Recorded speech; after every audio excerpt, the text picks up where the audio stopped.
예수 사랑하심을 성경에서 배웠네.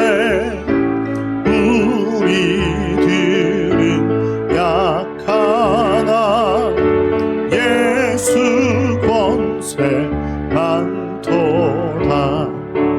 날 사랑하신 날 사랑하신 날 사랑하신 성경에 쓴 날 사랑하신 날 사랑하신 날 사랑하신 날 사랑하신 성경에 쓰였네.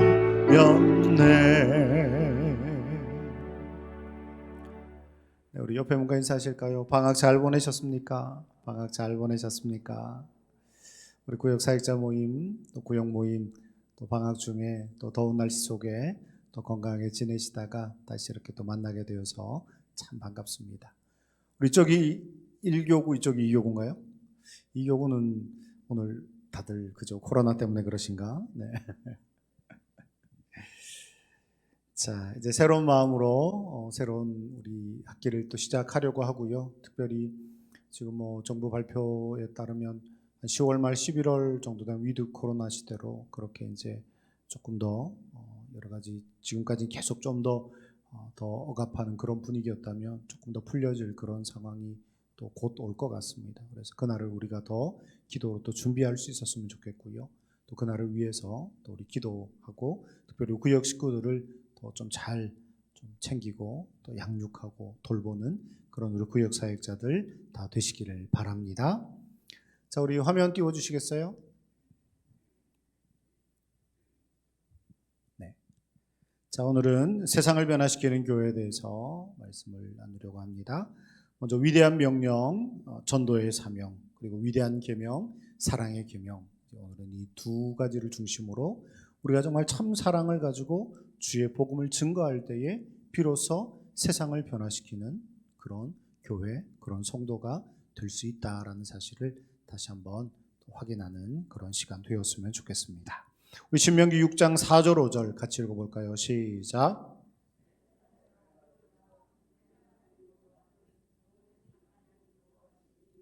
너는 마음을 다하고 성품을 다하고 힘을 다하여 내 하나님 여호와를 사랑하라. 아멘. 신명기의 말씀, 특별히 유대인들이 가장 중요하게 여기고 핵심으로 여기는 그런 말씀입니다. 여호와 하나님을 사랑하는 것, 이것이 그 어떤 것보다 중요한 계명이기 때문에 그렇다라는 것이죠. 자, 레위기 19장 18절 같이 읽습니다. 시작. 원수를 갚지 말며 동포를 원망하지 말며 이웃 사랑하기를 내 몸과 같이 하라. 나는 여호와니라. 아멘. 이웃 사랑하기를 무엇과 같이 하라고요? 내 몸과 같이 하라. 여러분 정말 여러분의 이웃을 내 몸처럼 사랑하십니까? 말이 쉽지 결코 쉽지 않은 일이죠. 그런데 특별히 하나님께서 그렇게 말씀하신 데에는 이유가 있죠. 또 우리 하나님께서 그런 사랑을 우리에게 베풀어 주셨기 때문입니다. 독생자 예수 그리스도까지 아낌없이 내어주셨던 그 사랑으로 우리를 사랑하셨던 하나님의 사랑, 예수 그리스도의 사랑이 우리에게 있기에 우리는 우리의 이웃을 내 몸과 같이 사랑할 수 있어야 할 것입니다. 정말 우리가 내 몸처럼 사랑하는 것, 그게 어렵다면 최소한 적어도 어떤 내 가족이라고 생각하고 한 번 정도 더 입장을 바꿔서 나라면 어떨까? 이제 그런 마음을 가지고 이웃을 사랑하는 것 참 중요합니다. 이 뒤에 거 이거 강대상 마이크를 뮤트 시켜주셔야 될 것 같아요. 자, 다음 화면 볼까요? 자, 그 다음에 커맨고 교회의 정의에 대해서 자주 이제 드렸던 말씀 가운데 하나인데 모이는 교회가 있다면 흩어지는 교회가 있습니다. 근데 보통 우리는 지금까지 너무 이게 모이는 교회에만 집중을 했다라는 것이죠. 오라. 하나님의 말씀을 보면 많은 부분 하나님께 나오라, 여호와께 나오라 그런 말씀 참 많이 합니다. 네? 또 이제 특별히 구약에서 그런 말씀을 많이 하시고 신약으로 넘어가면서는 세상으로 나아가라, 세상으로 가라, 흩어지는 교회가 되라는 명령을 많이 하셨습니다. 특별히 코로나 이후에는 더 아마 흩어지는 교회가 중요시 될 수밖에 없을 것입니다. 흩어지는 교회 어떤 게 있습니까? 우리 가정 교회, 구역 교회. 우리의 가정이 하나의 교회가 되고 우리의 구역이 하나의 교회가 되어야 한다라는 것이죠. 그래서 지금까지는 무조건 모여라, 밤낮이고 모여라, 매일매일 모여라 그랬다면 이제 앞으로는 정말 흩어져서 세상 속에서 세상을 변화시키는 교회, 세상을 변화시키는 성도로 살아가야 한다라는 것이 더 강조가 될 것입니다. 그런 차원에서 사실 구역 모임이 또 더 중요하다고 할 수 있겠죠. 자, 다음 볼까요? 모델링이 되는 구역. 그 아래 보시면 모델링이란 말은 모델을 보고 닮게 만드는 일. 그러니까 우리가 모델이 되어야 한다라는 것입니다. 위대한 명령 가운데 마지막으로 강조된 단어. 예수님의 지상 명령 가운데 마지막 명령이 뭐죠? 가르쳐 지키게 하라. 그냥 가르치기만 하는 데서 끝나는 게 아니라 가르쳐 지키도록 하기 위해서는 본을 보여야 한다라는 거예요. 내가 본이 되지 못하고 내가 믿음의 롤 모델이 되지 못하면, 구역 사역자가 믿음의 롤 모델이 되지 못하면 우리 구역원들을 바르게 양육하기가 어렵다라는 것이죠. 가르치는 건 누구나 할 수 있습니다. 근데 가르쳐 지키게 하는 것까지 가는 게 어렵죠. 근데 우리가 말로만 이렇게 해야 됩니다 해가지고 됩니까? 안 되죠. 우리 자녀들에게도 마찬가지잖아요. 이렇게 해야 된다 말만 해서는 안 되고 우리가 부모가 보여줄 때, 본을 보여줄 때 자녀들이 따라하게 되는 것처럼 우리 구역사역자들이 본을 보이고 모델이 되어줄 때에 우리 구역원들의 믿음이 성장할 수 있게 되는 것입니다. 그래서 말씀대로 사는 모습, 말씀대로 사는 게 과연 어떤 것인가? 그것을 우리가 먼저 구역사역자들이 본을 보이고 롤 모델이 될 수 있어야 할 것입니다. 다음 볼까요? 위대한 계명에 대해서 요한일서 4장 8절 같이 읽습니다. 시작.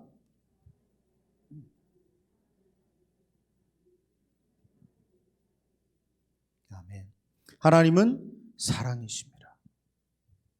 하나님이 얼마나 우리를 사랑하시는지, 하나님의 여러 가지 많은 속성들이 있지만 그 중에서 가장 중요한 속성, 단 하나만 이야기하라면 사랑의 속성입니다. 하나님 그 자체가 완전한 사랑이시라는 것이죠. 그렇게 우리도 사랑의 사람이 될 수 있어야 합니다. 우리가 하나님의 백성, 하나님의 자녀라고 한다면 우리가 진정 하나님의 사랑을 본받고 하나님의 그 사랑을 나누고 하나님의 그 사랑 안에서 살아갈 수 있어야 할 것입니다. 요한일서 4장 9절 같이 읽습니다. 시작.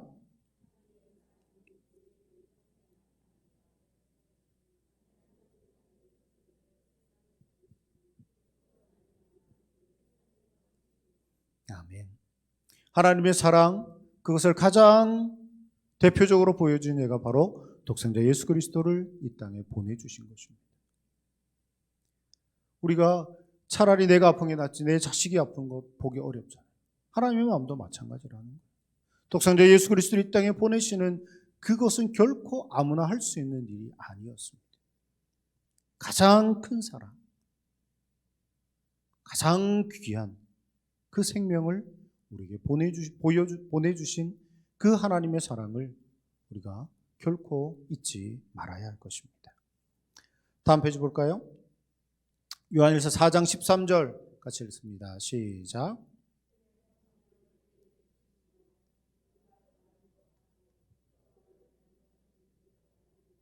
아멘.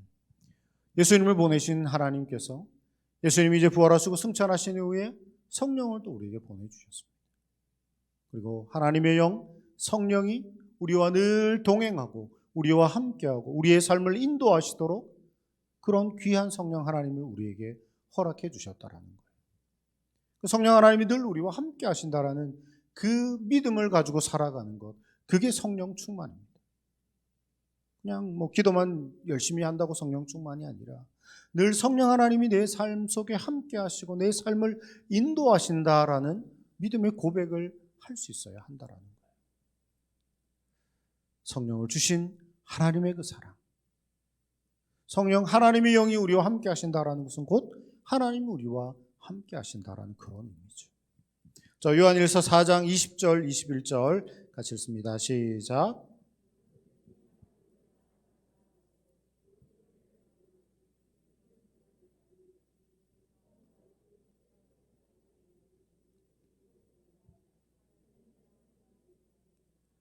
우리가 이 계명을 주께 받았나니 하나님을 사랑하는 자는 또한 그 형제를 사랑할지니라.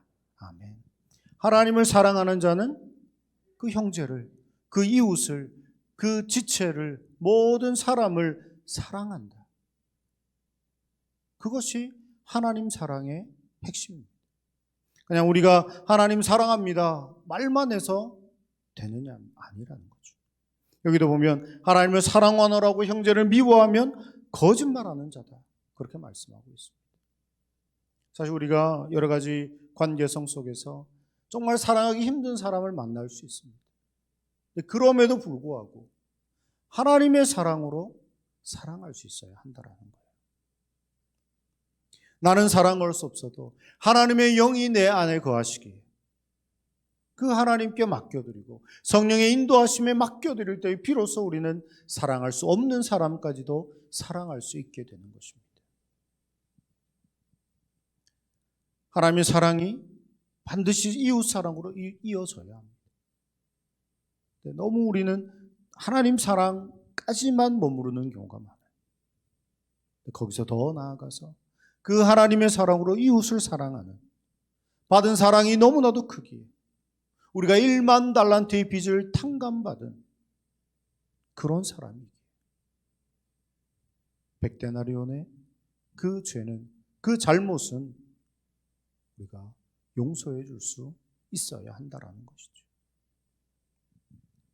자, 그 다음 볼까요?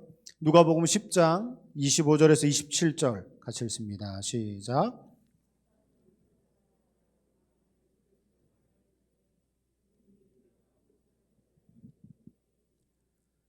예수께서 이르시되 율법에 무엇이라 기록되었으며 내가 어떻게 읽느냐?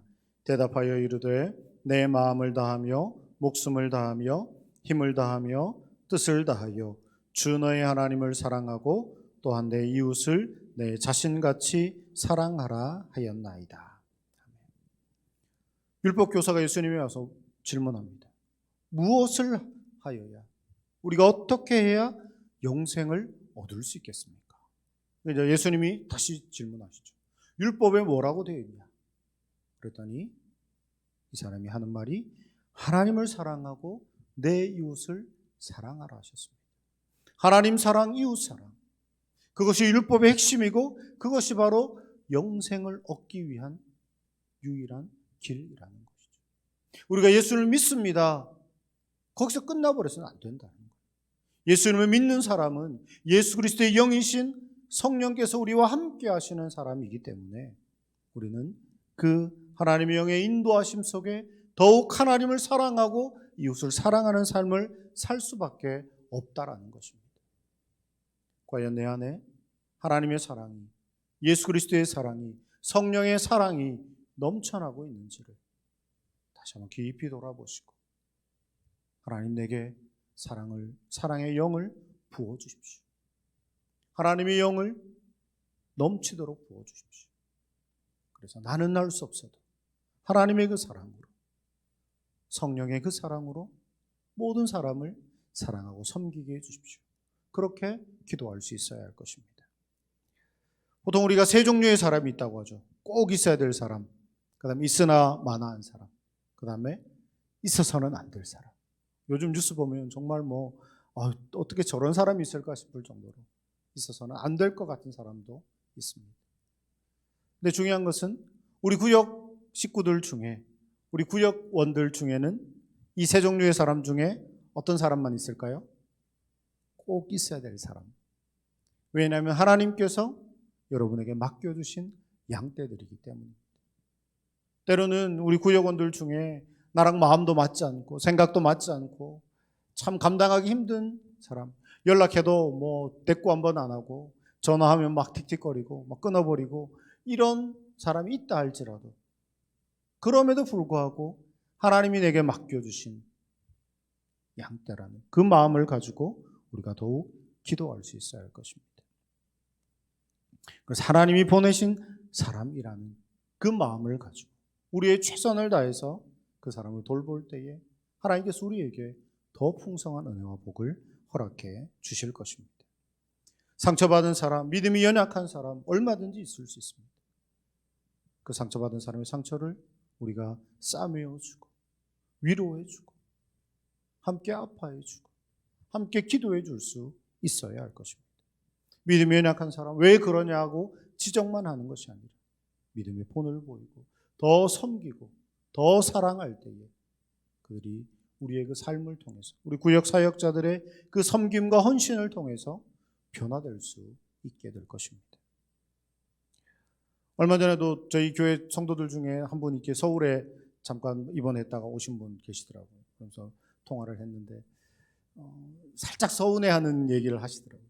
구역장한테 말도 했는데 그냥 모른 척하고 넘어가고, 뭐 사실은 그렇잖아요. 뭐 이렇게 갔다 온다 그러면 그러십시오 얘기할 수 있잖아요. 근데 특히 이제 어르신들이라든지 믿음이 약한 분들이라든지 이런 분들은 조금 더 관심을 가져주셔야 된다는 거예요. 그래서 매 주일 특별히 혹시라도 못 오시는 분은 미리 연락 좀 달라고 그러고 무슨 일이 있으시냐 물어보고 관심 가져주고 그런 부분들이 분명히 필요합니다. 그리고 주일 한 주 빠지면 반드시 연락해서 무슨 일 때문에 못 오셨는지, 정말 영상 예배는 잘 들으셨는지, 그렇게 사랑의 마음을 담아서 그렇게 구역원들을 잘 양육해 주시기를 바랍니다. 자, 다음 페이지 볼까요? 예수님께서 12제자를 세우신 목적이 뭐라고요? 같이 읽습니다. 마가복음 3장 14절 시작.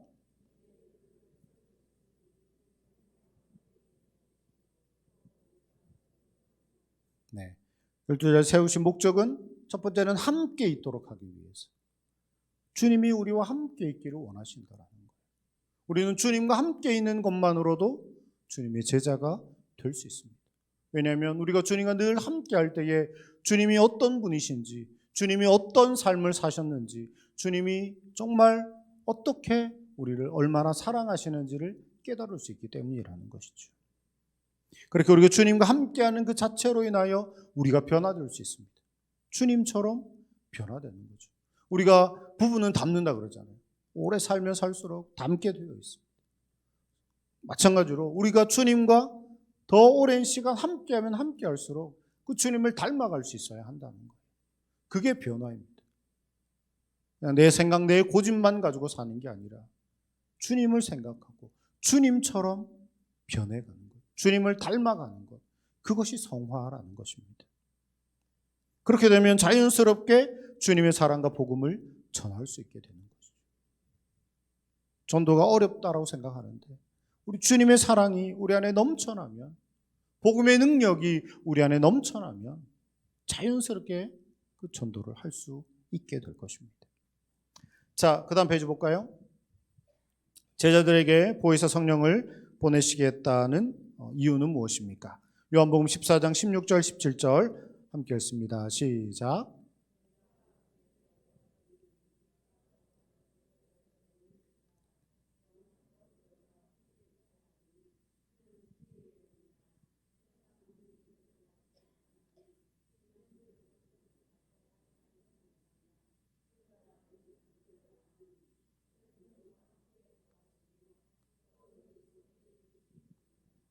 아멘.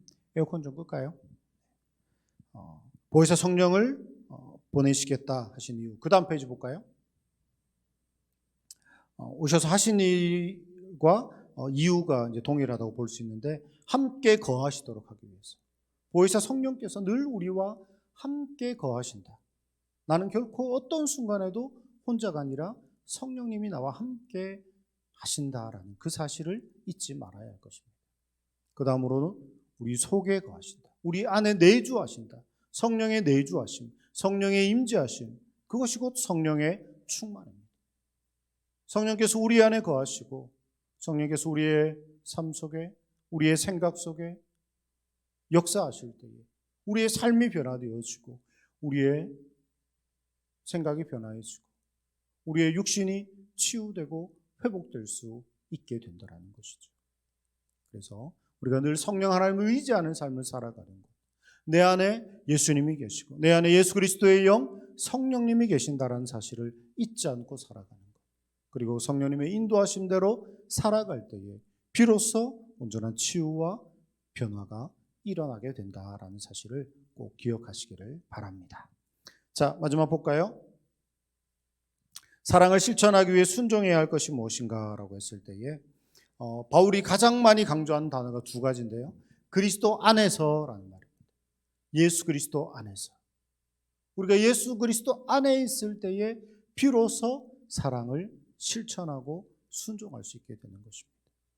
그 다음에 서로서로라는 단어를 많이 썼는데 서로서로 그 다음 뭐가 나올까요? 사랑하라. 서로 사랑하라.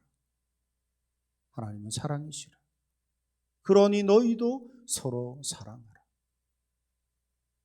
늘 주님 안에 거하고 늘 주님 안에 거하는 삶을 살아갈 때 비로소 모든 사람과 서로 사랑하는 그런 참된 믿음의 삶을 살 수 있게 될 것입니다. 자, 우리 구역의 점수를 한번 매겨보십시오. 무엇이 부족한지도 한번 체크해 보시고요. 과연 우리는 주님 안에 거하는 모임인가? 우리 구역 식구들이 함께 모이면 주로 어떤 대화를 나누는가? 우리는 정말 서로 사랑하는 그런 구역인가? 그냥 만나면 사랑하는 것 같은데 헤어지면 남이고 헤어지면 딴소리하고 그러지는 않는지 다시 한번 돌아보시고 정말 우리 구역이, 우리 교회가 늘 주님 안에 거하는 한 몸 공동체가 되도록 또 서로 사랑하고 서로 섬기고 서로 낮아지고 서로 높여주는 그런 믿음의 공동체, 사랑의 공동체가 될 수 있어야 할 것입니다. 세상을 변화시키는 교회, 제일 핵심이 이겁니다. 내가 변하면 구역이 변하고 세상이 변화됩니다. 세상의 변화, 사실 우리는 감당할 능력이 없습니다. 근데 중요한 것은 내가 변화되면 내 주위 사람이 변화되고 우리 구역이 변화되고 교회가 변화되고 나라가 변화되고 세상이 변화될 것입니다. 변화의 핵심, 가장 중요한 키워드는 바로 내가 변화되는 것이다 라는 사실을 꼭 기억하시기를 바랍니다. 특별히 이제 코로나가 영주 지역에는 그나마 조금 이제 줄어드는 추세고요. 이제 조금 있으면 추석 명절도 다가오는데 이번 달에는 아마 모여서 하는 건 아직은 조금 어려울 거는 같습니다. 그래서 추석 전에 안부 연락도 조금 해주시고 그렇게 추석 때 어디 다녀오시는지 그런 것도 좀 물어보시고 일단 9월 한 달은 우리 구역 식구들과 서로 이렇게 전화 신방하고 좀 소통하고 하는 그런 시간 가져주시면 좋겠고요. 아마 10월부터는 좀 본격적인 구역 모임도 좀 그렇게 진행을 하려고 합니다. 그래서 구역 사역자들 우리가 정말 하나님께 세우신 귀한 주님의 일꾼이다, 작은 목자다라는 그 마음을 가지고 하루하루 기도하시면서 여러분 구역 식구들 위해서 매일매일 기도하고 계시죠? 그래서 꼭 기도해 주시고 그렇게 구역원들을 잘 양육해 주시고 또 사랑으로 그렇게 잘 돌보고 섬겨 주시기를 바랍니다. 제가 한번 기도하고 마치도록 하겠습니다. 살아계신 하나님 감사합니다. 주께서 우리를 얼마나 사랑하시는지 주님의 그 사랑을 기억하게 하시고 주님의 그 사랑의 계명을 우리에게 허락하셨기에 우리가 주님의 그 사랑을 온 세상에, 주님의 그 복음을 온 세상에 증거하게 하셔서 우리의 삶을 통하여 우리가 전하는 그 사랑을 통하여 세상이 변화되어지는 그런 은혜의 역사 있게 하여 주시옵소서. 특별히 구역 사역자들의 그 마음이 더욱더 성령으로 충만하게 하시고 주님의 사랑으로 넘쳐나게 하셔서 주의 사랑을 우리 구역원들에게 잘 나누고 전함으로 인하여 우리 구역이 변화되어지고 더욱더 교회가 든든하게 서가는 사랑으로 넘쳐나는 은혜의 역사 있게 하여 주시옵소서. 명절을 앞두고 분주한 우리의 마음 주님께 온전히 맡겨드리게 하시고 날마다 하나님 의지하고 하나님 사랑 안에 거하며 특별히 우리 구역원들을 위해 기도하는 사명 계속해서 잘 감당하는 우리 모든 구역사역자들 되게 하여 주시옵소서. 감사드리며 예수 그리스도의 이름으로 기도하옵나이다. 아멘.